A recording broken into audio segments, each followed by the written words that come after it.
c'est parfait. Et à l'instant où on l'utilise, il y a forcément un truc qui déconne. Ça passe pas.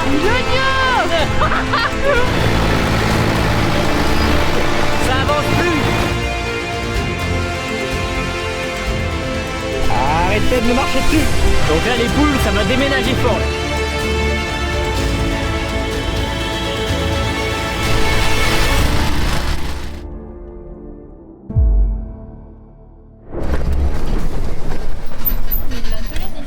Bon, salut tout le monde, j'espère que vous allez bien. On est aujourd'hui le lundi 7 août et vous le voyez derrière moi. Mon père a attelé le déchômeur et on va aller déchômer les derniers hectares qui nous restent à faire. Si vous savez bien, il y avait du colza qu'on n'avait pas du tout déchômé. Il y avait une partie où on a mis les courgettes, qu'on a tout préparé, on a mis en coup de route à la bourre, on a déroulé du plastique. Mais il y a un deuxième champ en penchant qu'on n'a pas touché depuis qu'on l'a moissonné. Forcément, on a pu le masser, donc ça sera avec ce déchômeur à disque et avec le Renault. Donc voilà. C'est bien beau de s'amuser avec du matériel tout neuf, mais bon, la réalité c'est ça. C'est le bon vieux déchômeur, bon vieux Renault. Donc là, on va tout graisser. Et là je viens de remarquer que regardez, c'est pas drôle. Je sais pas si ça c'est tordu ou si c'est normal parce que c'est pareil de l'autre côté. C'est un petit cover crop qui commence à avoir de l'âge, hein. Il y a quelques petites fuites à droite à gauche. Faudrait voir si avec le temps on referait quelque chose, on réparerait des choses pendant l'hiver. Je sais qu'on avait changé tous les disques il y a quelques années, mais bon, ils sont pas encore morts quoi, donc ça va le faire. Et là on avait perdu la cheville, donc forcément le déchômeur on peut pas l'accrocher au crochet releveur, hein, vu que bah, c'est vachement plus bas et ça passe pas. Enfin voilà, c'est pas fait pour ça. On va regonfler un coup la roue parce qu'elle bah, elle est un petit peu dégonflée. Parce que même quand on relève la roue, quand on déchaume, bah, en fait il y a toujours une partie qui roule. Donc cette partie elle a toujours roulé depuis qu'on a le déchômeur, même quand on s'est relevé. 1,3 kg, il y avait 1,3 kg. Et là on va mettre moins de 2 kg, mais il y avait 1,3 kg. Maintenant bah, on va faire l'autre côté. Bon bah lui c'est bon, il y a déjà 2 kg. Donc c'est parfait. Arrête.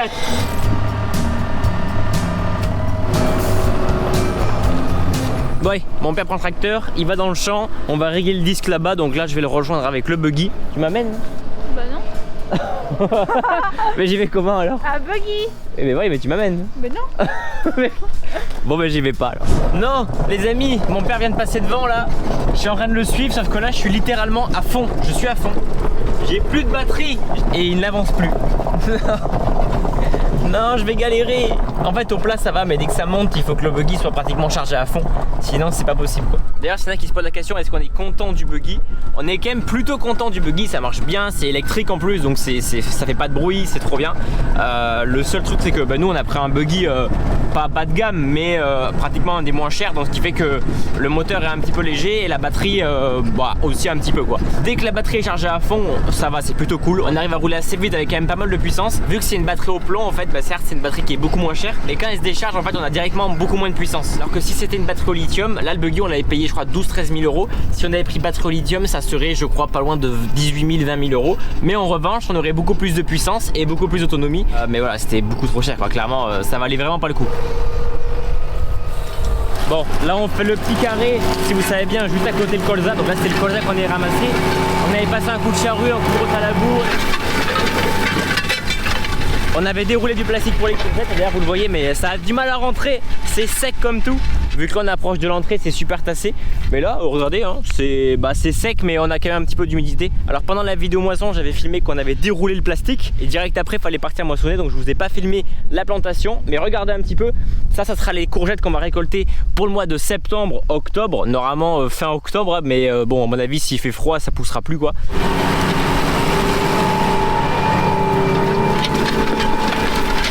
Heureusement qu'on a les pneus neufs sur le Renault, ça permet d'avoir un peu plus d'adhérence parce que là clairement en fait arrivé ici ça va, c'est quand même argileux, mais plus on va vers là-bas, plus on voit que la terre elle est blanche et là-bas c'est clairement du sable et si on a des pneus qui adhèrent pas c'est pas possible, enfin ça glisse, ça patine. Je vais laisser faire cette partie mon père, après il ira broyer et moi j'irai faire le deuxième champ. Ouais, il n'y a pas gros à faire mais bon on va quand même le faire comme ça au moins ça sera fait. Bon allez, je viens de reprendre le relais, je viens de finir le petit carré, mon père s'en va pour broyer, il va broyer en fait à côté des melons pour nettoyer un petit peu. Il y a beaucoup d'ambroisie donc c'est pour ça qu'il veut nettoyer et là il reste une parcelle juste en dessous devant la haie. Si vous vous rappelez bien, cette parcelle là on était venu cet hiver pour faire du bois. Bah, d'ailleurs le bois qui est ici, on l'avait fait cet hiver dans parmi toutes les vidéos bois. D'ailleurs, est-ce que vous voulez encore des vidéos bois cet hiver? Parce que on va forcément en refaire un petit peu, même si on a fait quand même beaucoup de stock. Mais il faut savoir que nous on se chauffe au bois, donc forcément tous les ans faut qu'on en fasse, sinon il n'y en aura plus. Donc là on déchaume, il faudra encore repréparer la terre pour préparer les semis, parce que l'année prochaine il y aura du blé dans cette parcelle là et la parcelle aussi où c'est qu'on a mis les courgettes. Donc c'est pour ça que maintenant on va déchaumer pour nettoyer. Le champ c'est vraiment sali, donc au final on est content de voir un champ sale. Ça veut dire que maintenant là ce qu'on va faire, ça va être forcément positif. Et donc là je vous l'apprends pas, hein, mais c'est pas un déchaumeur à dents, c'est un déchaumeur à disque. Et comme les disques sont tous dans le même sens, mais on peut pas tourner à droite par exemple. Si on tourne à droite, les disques ça pourrait les casser. Enfin on peut tourner à droite, mais il faudrait lever l'outil. Et nous en fait ce qu'on fait, c'est qu'on tourne toujours à gauche en faisant deux planches, donc une planche d'un côté, une planche de l'autre. Et à la fin en fait on repasse, on fait que tourner comme ça. Et au bout d'un moment la planche qu'on a détourée a été complètement déchaumée et on peut passer à la suivante. Enfin, bref, je sais pas si vous comprenez, mais bon, forcément ceux qui ont des disques comme ça, vous savez un peu la manière de comment on travaille. Et après forcément cette partie là sera faite. Et bref, vous avez compris un petit peu le système. Et what? J'ai un voyant qui s'allume là. Qu'est-ce que c'est que ça?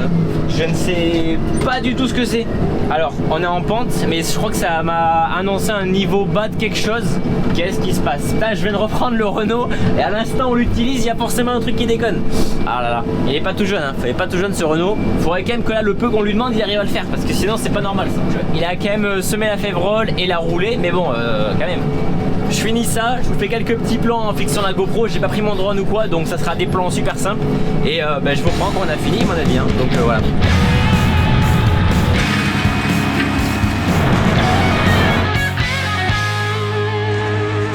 Bon, là je suis presque à la fin du champ, mais regardez, il y a une branche qui est tombée, donc on va l'enlever. En plus c'est une branche avec des prunes, donc ça c'est des prunes bio, hein, je vous garantis, elles peuvent pas être plus beaux que ça.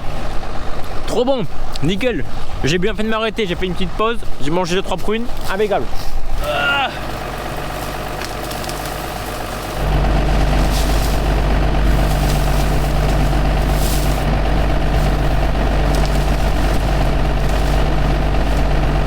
C'est bon, j'ai récolté mes petites prunes. Non, j'en ai fait tomber une. On va les poser là. Et comme ça, à chaque aller-retour, j'en mange une. Ça, c'est l'avantage d'habiter dans des champs où c'est qu'il y a pas mal de haies et tout.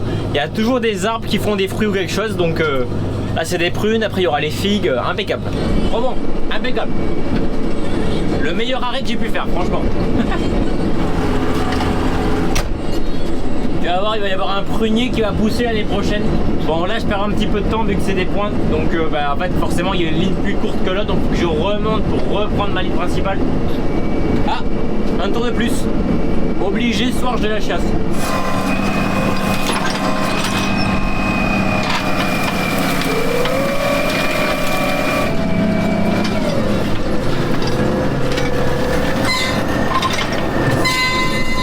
Bon, allez, c'est terminé pour ce champ, même pour le déchaumage du colza. Donc, écoutez, on rentre à la ferme et je crois que j'ai reçu un petit colis.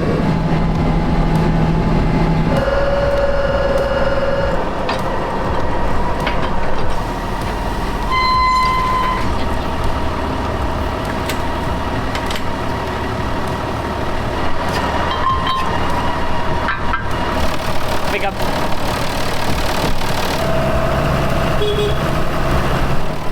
Ça passe pas. Heureusement qu'il se plie, hein. Je sais qu'il se plie, mec. Les amis, voilà ce qu'on a reçu pendant que je suis allé déchaumer. Donc ça provient de la société Zosch qui appartient aussi à Cochet. Enfin c'est un peu le même groupe, c'est le groupe Cochet. Donc Cochet qui font des charreaux de barre de coupe, des tasses à vent, etc. Et du coup j'ai vu une vidéo de LB Visuel qui fait des vidéos sur YouTube, qui a testé une trottinette. Et il s'avère que en fait j'ai kiffé la vidéo, j'ai fait mais c'est trop stylé. Parce qu'en fait moi je reçois beaucoup de demandes de partenariat de vélos électriques, etc. Sauf que j'ai pas l'utilité, enfin même s'il me le passe gratuitement, ça me sert à rien. Et puis j'ai vu cette vidéo de LB Visuel, donc encore une fois gros merci à lui. Et n'hésitez pas à aller faire un petit tour sur sa chaîne, parce que c'est grâce à lui que j'ai cette trottinette aujourd'hui, parce qu'il travaille dans cette boîte, donc la boîte Zosch. Et du coup j'ai contacté Zosch et je leur ai dit est-ce que vous êtes ouvert à des partenariats, est-ce que vous êtes chaud que je teste la trottinette pour que je l'utilise et je donne mon ressenti, peut-être que ça pourra vous faire de la pub aussi. Donc voilà, et ils m'ont dit mais carrément. Donc c'est une trottinette électrique, vous allez voir, c'est vraiment pas de la merde. Donc c'est parti, on déballe ça de suite. Hop là, elle est à l'intérieur.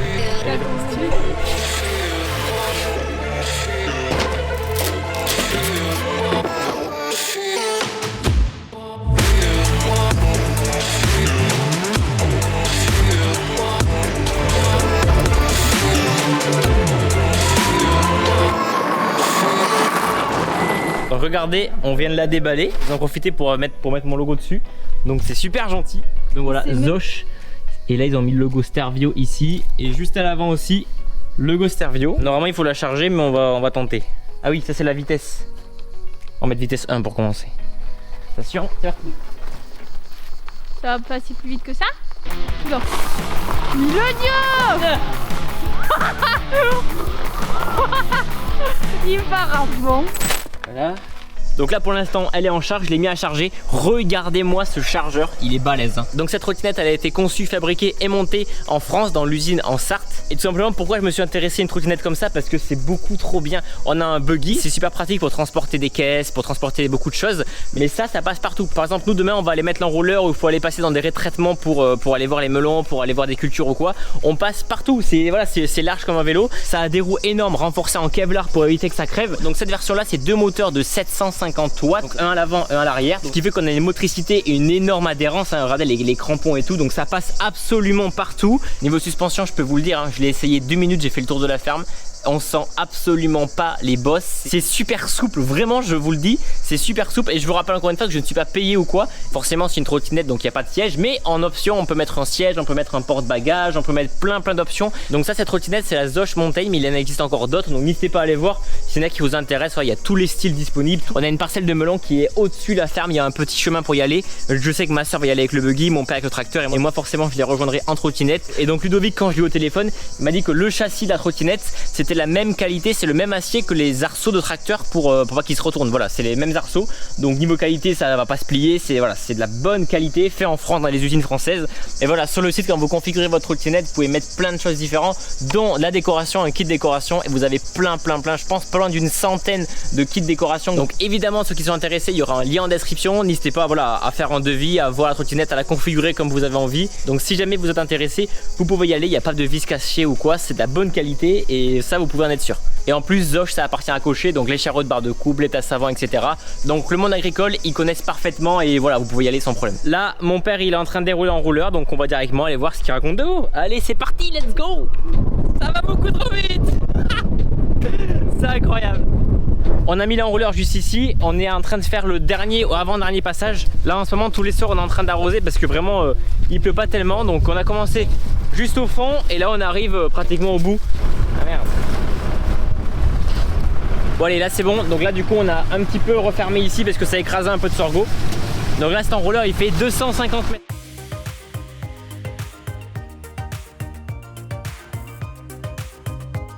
Bon allez, on vient d'arriver au bout. Mais là on va régler le canon pour qu'il arrose correctement jusqu'au fond et qu'il fasse demi-tour. Les passages précédents c'était près de la route, donc forcément dès qu'il arrivait au bord fallait pas qu'il arrose la route quoi. Donc là c'est bon. Allez voilà. Regardez donc là il va tourner comme ça et arriver à la butée juste ici, regardez ce qui se passe. Tac, donc là c'est à dire que ça a changé de sens, donc maintenant après chaque impulsion va faire qu'il va pousser dans ce sens là. Là l'enrouleur on le met pas de suite, on le mettra que demain, mais au moins on le déroule comme ça c'est fait. Alors oui certes on écrase un petit peu de sorgho, forcément ce sorgho là il sera un peu mal en point, les graines sont toujours présentes malgré tout et on pourra quand même le récolter. Donc clairement c'est vite choisi hein. Soit on couche un petit peu de sorgho et on peut l'arroser forcément et tout le champ en bénéficie, ou alors on dit on écrase rien, on écrase et on arrose rien. Donc voilà forcément on en écrase un petit peu, mais ce qu'on a écrasé n'est pas perdu, c'est juste que c'est couché un petit peu quoi. Donc oui cet enrouleur il fait 250 mètres, c'est un tout petit enrouleur qui même pour nous n'est pas assez long. Dans les grandes longueurs en fait il y a des parties qu'on peut pas arroser vu qu'il n'est pas assez long. C'est le plus gros des enrouleurs parce qu'on a encore un qui est encore plus petit, je pense qu'il doit faire tout juste 200 mètres. Alors c'est pas un enrouleur électronique donc on peut pas régler vraiment tout au détail, genre combien de millimètres on veut mettre, en combien de temps on veut que ça soit fait. Donc là avec les réglages qu'on a fait, l'enrouleur il mettra 30 mm au total. Regardez là on a un petit régulateur de vitesse, mais voilà on sait qu'avec ce réglage là on mettra 30 mm, mais bon. Et donc oui ceux qui se posent la question, c'est un enrouleur Iri France. Les deux qu'on a c'est un Iri France. Et après il y en a un gros jaune que vous avez sûrement dû voir cet hiver. Mais tout simplement cet enrouleur il sert juste à emmener l'eau en bas du champ vers le haut au niveau des melons. Il n'y a pas de canon au bout ou quoi, c'est juste un tuyau qui amène l'eau d'un point A à un point B. On rallume la trotte et c'est parti. Je suis devenu fan, vraiment je suis fan.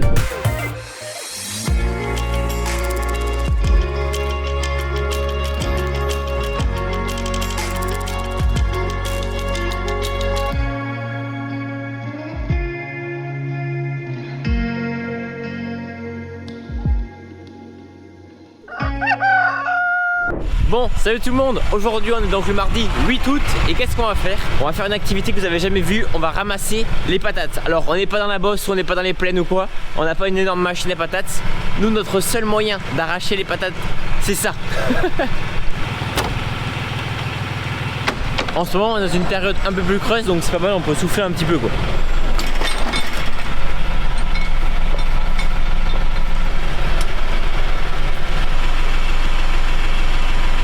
Avant à l'intérieur il y avait des cochons, maintenant il n'y en a plus et ça nous sert à ranger les patates. Voilà, c'est vraiment juste des patates pour notre consommation, il n'y en a pas des tonnes et des tonnes. Et voici un endroit que je vous montre pratiquement jamais, vous l'avez sûrement jamais vu sur YouTube. C'est là où on y met le plastique, on y met, il y a des caisses, il y a un truc pour regarder. Pas beau ça? Ça c'est un truc modifié. C'est un vélo que mon père a modifié, il a mis une lame de bineuse et voilà, ça sert à biner simplement. Puis là, il y a de quoi s'amuser le dimanche, des fléchettes.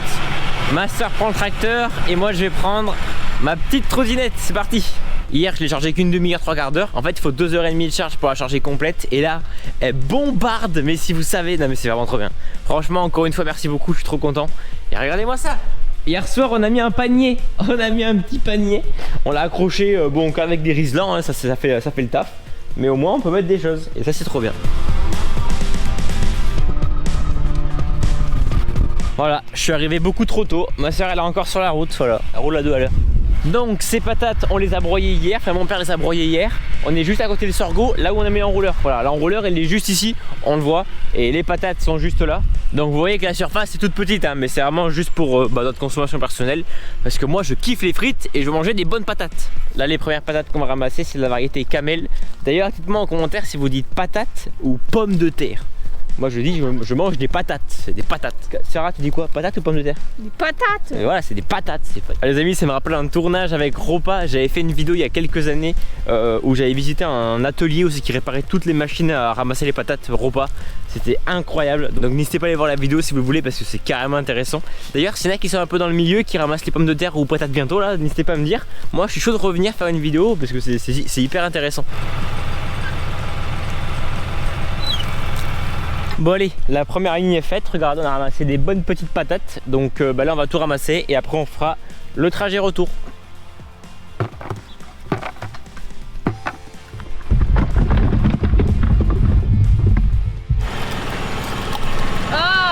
Allez, ramassage terminé, maintenant on change les patates et après ce qu'on va faire c'est qu'on va passer un petit coup de cultivateur pour gratter et pour trouver s'il en reste encore d'autres quoi.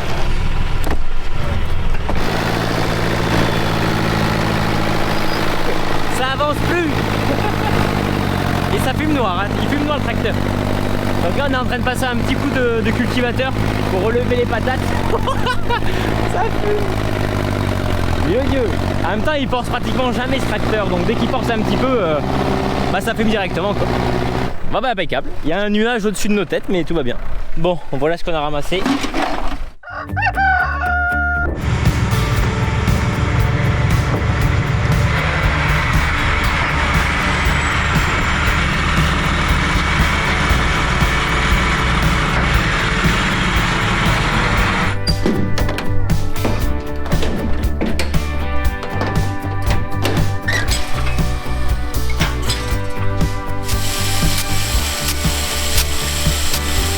Bon allez les amis, on se retrouve, on est donc mercredi 9 août. Donc hier je vous ai pas repris parce que c'était une journée plutôt simple, hein, plutôt lambda, il n'y avait rien d'intéressant à filmer. Mon père a juste commencé à décompacter une parcelle juste là-bas parce qu'il y aura les melons l'année prochaine. L'enrouleur on l'a mis hier vers 18 h. Toute la nuit il a arrosé et là il va arriver d'ici 1 h. Donc là il est 11 h du matin, donc normalement vers midi il devrait être arrivé. Et là on est en train de mettre, comme je vous l'ai dit, environ 30 mm dans le sorgho. Et donc quand ce passage sera terminé, simplement on aura arrosé la totalité du champ. Là à gauche il recroise le passage d'avant et à droite il va directement jusqu'au bord du champ. Donc c'est parfait, il arrose totalement. Alors oui, ce matin on a encore ramassé quelques petits melons. Et là je vais aller rejoindre ma soeur qui ramasse des tomates parce que cet après-midi elle fait le marché, donc marché où elle vend des œufs. Donc c'est pour ça qu'il faut qu'on les ramasse avant début d'après-midi, parce que sinon bah, on n'aura pas le temps tout simplement. D'ailleurs oui, vous êtes nombreux à me dire Starvio pourquoi elle ne peut vendre que des œufs. Je l'avais déjà expliqué, mais voilà, sur le marché il y a beaucoup de producteurs, notamment des producteurs de melons, etc., de vin, de poulet, tout ce que vous voulez, de fruits et légumes. Et nous, qu'on a voulu aller sur le marché, ils nous ont dit tu peux vendre que des œufs, parce que bah, en fait il y a déjà des producteurs de melons, il est juste à côté de toi, tu vas pas faire concurrence à un mec qui est à 2 mètres de toi quoi. Du coup voilà, on vend pour l'instant que des œufs, mais peut-être que plus tard on essaiera de vendre autre chose. Il y aura notamment des pastèques, il y a plein de choses comme ça qu'on fait, qu'on pourrait vendre. Bon d'ailleurs, vous êtes nombreux à m'en parler. Starvio, c'est quoi que vous faites comme maraîchage, comme culture que vous faites sur la ferme? Parce que j'ai failli me faire mouiller. Qu'est-ce que vous faites comme culture sur la ferme? On aimerait bien voir un petit peu plus de maraîchage, mis à part les melons, parce que bah, les melons forcément, vous êtes au courant, hein, je fais que le montrer depuis le début de la saison. Mais voilà ce qu'on fait. On a des haricots, on a des carottes, on a des choux par là-bas, bref, on a énormément de choses. Et là vous le voyez peut-être, mais les courgettes et les premiers melons ont été complètement broyés. On a tout broyé pour que ça commence à se décomposer. Après il faudra ramasser le goutte à goutte qui est sous le plastique. Je parle donc de ce goutte à goutte, hein, comme là sur les tomates, hein. On a un goutte à goutte qui passe, donc on a tout broyé au-dessus. Mais ce qu'il faudra faire, c'est qu'il faudra ramasser le goutte à goutte. Et ben voilà, donc ça va être encore une petite tâche à faire. Regardez-moi toutes ces tomates qu'il y a, on va toutes les ramasser parce qu'en général on les ramasse 1 à 2 fois par semaine, mais ouais, largement. Bon, en général je vous filme pas quand je ramasse les tomates parce que je trouve ça pas hyper intéressant, c'est vite des tomates que je ramasse. Donc là c'est parti, on va ramasser tout ce qui reste. Il y a encore quelques caisses qui restent au niveau du buggy, donc dès que ça sera plein, on amènera ça au frigo. Dans tous les cas, ma soeur elle est en train de servir des clients qui sont en train de récupérer des melons, etc. Bah ça c'est cool, hein. Il y a pas mal de gens qui viennent en ce moment l'été, tous les jours, tous les 2 jours, même si normalement la vente à la ferme, bah c'est censé être que le vendredi après-midi, mais il y en a quand même qui viennent la semaine. Bon bah ouais, bon, on va pas leur dire cassez-vous, hein, donc venez quand même. Donc si jamais vous voulez venir, n'hésitez pas, c'est tous les vendredis de 16h à 20h. Vous avez vu la gueule des tomates? Là, on a vraiment des variétés de fou, hein. Vraiment, il y a des variétés qui font des tomates allongées, des variétés qui font des tomates rondes, des grosses tomates, des tomates à l'ancienne. On a plein de types de tomates différentes. Là aussi, petite variété sympathique, des petites tomates style apéro quoi. Donc c'est grave bon, je kiffe ça, c'est pareil. Du coup, au niveau des variétés, celle-là c'est la Buffalo Pink, ça s'appelle. Et celles qui sont totalement rondes, c'est la Honeymoon, voilà. Regardez le petit catou. Il s'appelle Paille. Attends, c'est quoi les variétés de tomates cerises? La Yellow Mini. Et la Yellow Mini. Et ça c'est la variété Flétrie. Regardez-moi ça. Voilà.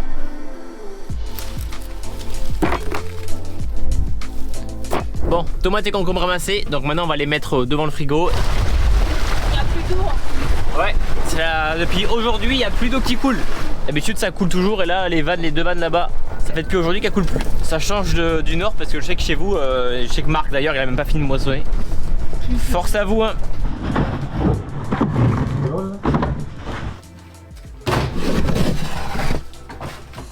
Bon allez, on va lever les œufs. Moi je prends ma petite trotte. Je pourrais mettre des œufs dedans, mais à mon avis si je mets les œufs dedans ils risquent de faire des omelettes. Let's go les amis.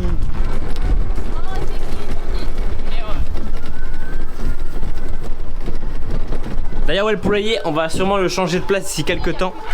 Arrêtez de me marcher dessus. Du coup je disais le poulailler on va sûrement le changer de place d'ici quelques temps. Parce qu'on devait le changer de place normalement toutes les 2 semaines, 3 semaines, 1 mois. Et depuis le début on l'a pas encore changé. Regardez ça. On a déjà ramassé 2 plaquets de 1000. Oh mais là c'est cassez-vous. Presque 90 œufs. En général par jour on est à peu près à 110 œufs. Là on a déjà ramassé 90. On repassera ce soir et ça fera le compte de 90 œufs. Buvez.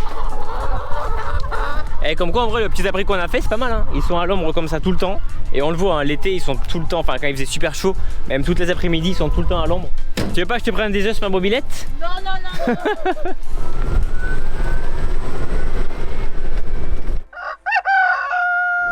La bonne soupe d'ortie.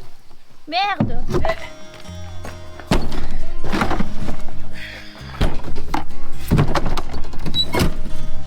Bon, salut tout le monde, j'espère que vous allez bien. Aujourd'hui on est dimanche, aujourd'hui journée un petit peu calme, on n'avait pas grand chose à faire. On voulait le faire depuis un petit moment, c'est de modifier la place du poulailler. Donc c'est ce qu'on va faire aujourd'hui, on va déplacer les poulaillers. C'est pour ça qu'on a mis donc des roues juste derrière, les roues qui se mettent sur le poulailler qui est censé être déplaçable. Mais depuis le début on l'a encore jamais déplacé. Et là c'est quoi? C'est du jus d'ortie? C'est de la soupe d'ortie avec du pain. Elle a fait de la soupe d'ortie.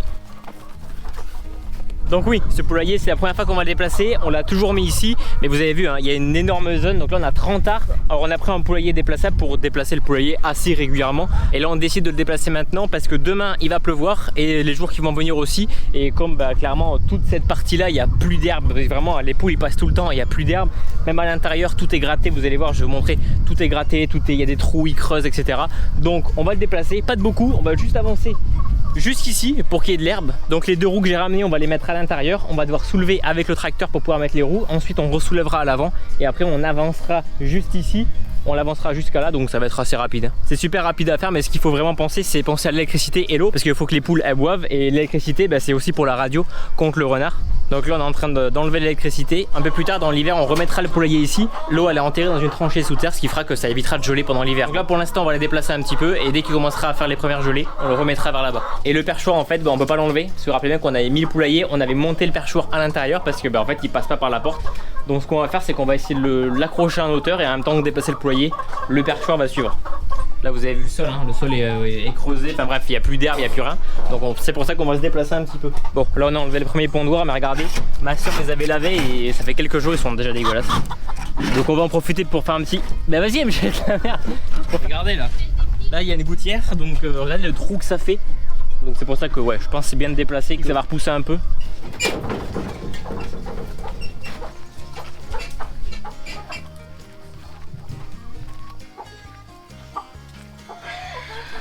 Bon, comme vous l'avez vu, mon père a modifié donc l'électricité. Il va falloir qu'on rajoute un tuyau d'eau, mais pour l'instant on l'a pas. On n'a pas le raccord en fait. On se débrouillera avec la réserve d'eau qu'il y a. Il doit y avoir 40 litres d'eau de réserve, donc pour une journée ça suffira. Et puis si jamais on en rajoutera. L'eau est coupée, l'électricité aussi. Moi je vais récupérer le tracteur. On va soulever le poulailler pour mettre les roues de chaque côté. Ensuite j'irai de l'autre côté, on se ressoulèvera, on mettra une corde et on tirera de quelques mètres. Et après il faudra refaire tous les branchements, remettre les pondoirs et ça sera bon. Ah merde, je voulais prendre le Renault avec lève-palette, mais du coup on va prendre le petit T4. D'ailleurs petite question que je me pose, parce que nous le poulailler c'est la première fois qu'on le déplace. Les poules on les a depuis le mois de mai, donc on les a pas déplacés encore. Mais du coup ceux qui sont éleveurs et qui ont des poules pondeuses, tous les combien de temps vous les déplacez les poulaillers? Enfin ceux qui peuvent les déplacer, hein, ceux qui ont des poulaillers déplaçables. Nous voilà, c'est la première fois qu'on le fait. On va sûrement le redéplacer un peu plus tard dans l'année. Donc là les poules ça va déménager fort là, elles vont rien comprendre. Bon là on va récupérer une corde ou une chaîne pour pouvoir tirer le poulailler. D'ailleurs les poules ce soir elles vont pas se rendre compte, elles vont dire mais mon poulailler il a bougé de place, j'ai pas compris. Allez Sarah, ouvre-moi la porte. Donc là ce que je vais faire c'est qu'avec les pales je vais prendre juste ici, on va soulever comme ça, on va mettre les roues à l'intérieur. On a de quoi les bloquer ou pas d'ailleurs? Non mais ça va. On va les mettre là, on va les enfiler ici. Bon on n'a pas de quoi bloquer, mais bon pour déplacer de 10 mètres c'est pas grave. Bon allez, on va soulever ça.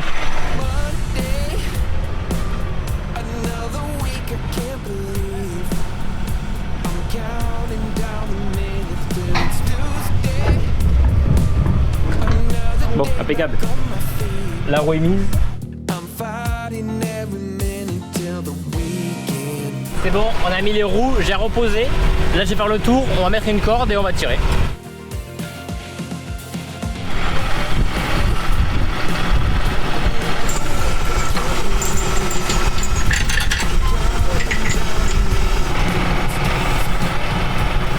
On a soulevé ce côté, on a mis une chaîne là pour que ça tire, sinon il glisse directement. Là mon père et ma soeur sont à l'intérieur avec le pondoir. J'y vais. Allez go, on avance.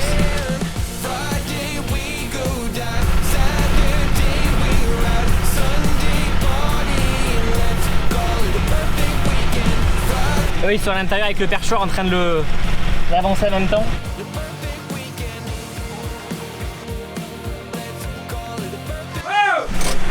Hop, bon alors. Vaut mieux enlever la chaîne, sinon je risque d'emporter le poulailler.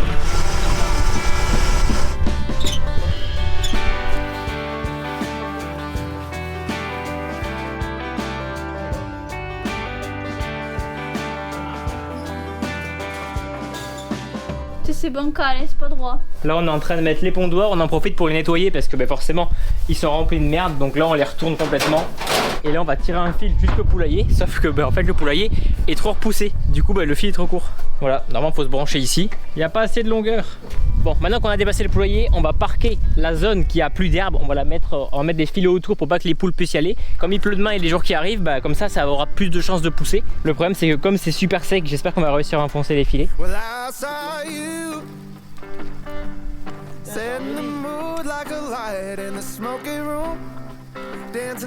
Bon allez, ça c'est fait. Donc là maintenant la prochaine étape ça va être de passer un petit coup motoculteur. Au final la terre elle est trop tassée, vraiment les poules elles ont tassé comme jamais.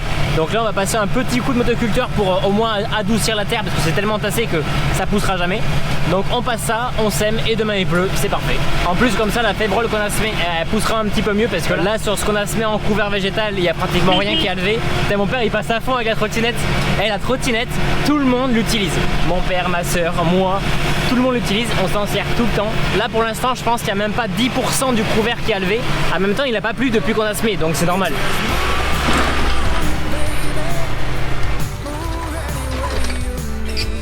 Bon allez, on va motoculter maintenant.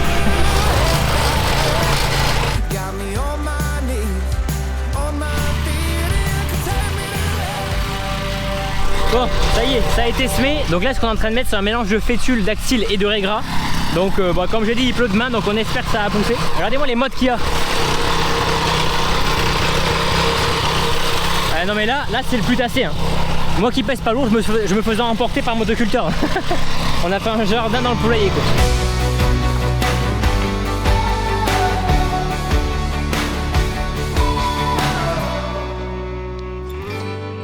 Donc pour ceux qui me demandent, j'utilise Sencroc comme station météo. J'ai une station au niveau des melons là-bas qui donne la pluviométrie, l'humidité et la température. Et j'en ai une deuxième qui donne température.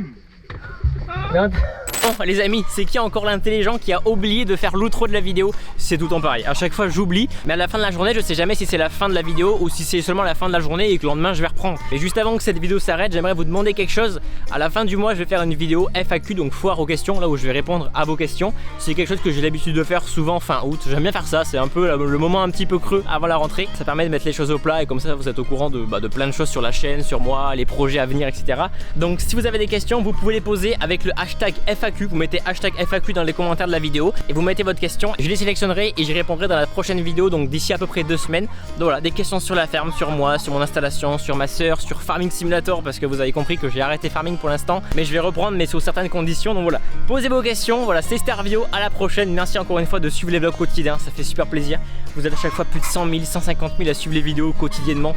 Merci énormément, ça fait super plaisir et moi je kiffe faire des vidéos, vous montrer qu'est-ce qu'on fait à la ferme toutes les semaines. En ce moment je vous montre beaucoup les melons, c'est vrai, mais c'est quelque chose qui se passe souvent et si je vous montre le quotidien de la ferme, bah ça fait partie du quotidien de la ferme, donc c'est pour ça. Les amis, je vous laisse là, j'arrête de parler, à la prochaine. Allez, ciao tout le monde.